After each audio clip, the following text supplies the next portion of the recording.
Hello guys, I think তোমরা সবাই ভালো আছো।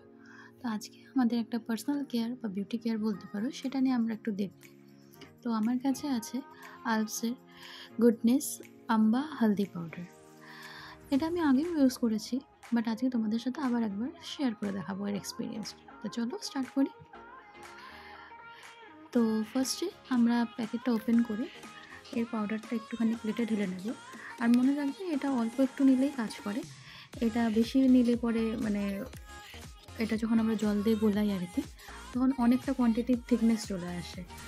তার জন্য অল্প পাউডার নিলে আমাদের জন্য যথেষ্ট, বেশি পাউডার আমাদের লাগবে না। তা আমি এখানে অল্প পরিমাণ কিছু পাউডার ঢেলে নিচ্ছি, যতটুকু আমার লাগবে সেই হিসেবে।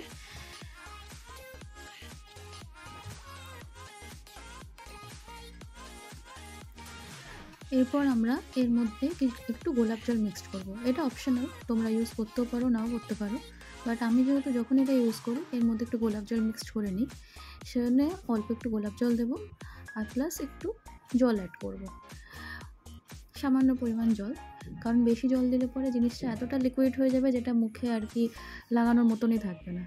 যাতে একটু গাঢ় গাঢ় থাকে ব্যাপারটা, সেজন্য আমরা অল্প জল মিক্সড করব, বেশি না। দেখো, মিক্সড করার সময় থিকনেস ব্যাপারটা আসতে হবে, নাহলে তোমার মুখে লাগানোর সময় জিনিসটা লিকুইড হয়ে যাবে এবং মুখ দিয়ে টপকাতে থাকবে আর কি। তো মিক্সড হয়ে গেছে এটা। তো চলো আমরা এটা লাগিয়ে নিচ্ছি। তো আমি এটা ভালো করে মুখে অ্যাপ্লাই করে নিচ্ছি, সারা মুখে।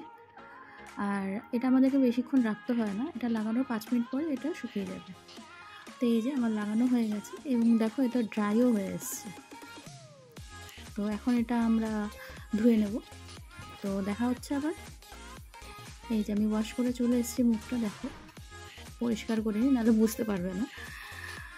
তো ওয়াশ করে আসার পরে দেখো একটা গোল্ডেন গ্লো আসছে। আমি আগেও বলেছিলাম আর এখনও বলছি, এটা একটা ইনস্ট্যান্ট গ্লো দেয়। তো একটা গোল্ডেন টাচ আছে। হলদি পাউডার, তো হলদি পাউডার লাগালে আমরা জানি সবাই যে একটা গোল্ডেন টাচ ব্যাপারটা আসে। তো এটা তো ঠিক তেমনি এসছে, কিন্তু কোনো ইরিটেশন ব্যাপার নেই। নর্মালি একটা হলদি পাউডার লাগানোর পর একটা ইরিটেশন থাকে, এটার মধ্যে সেটা নেই। তো এটা বেশ ভালোই আছে। দেখা হবে নেক্সট ভিডিওতে। সাবস্ক্রাইব করে দিও। বাই।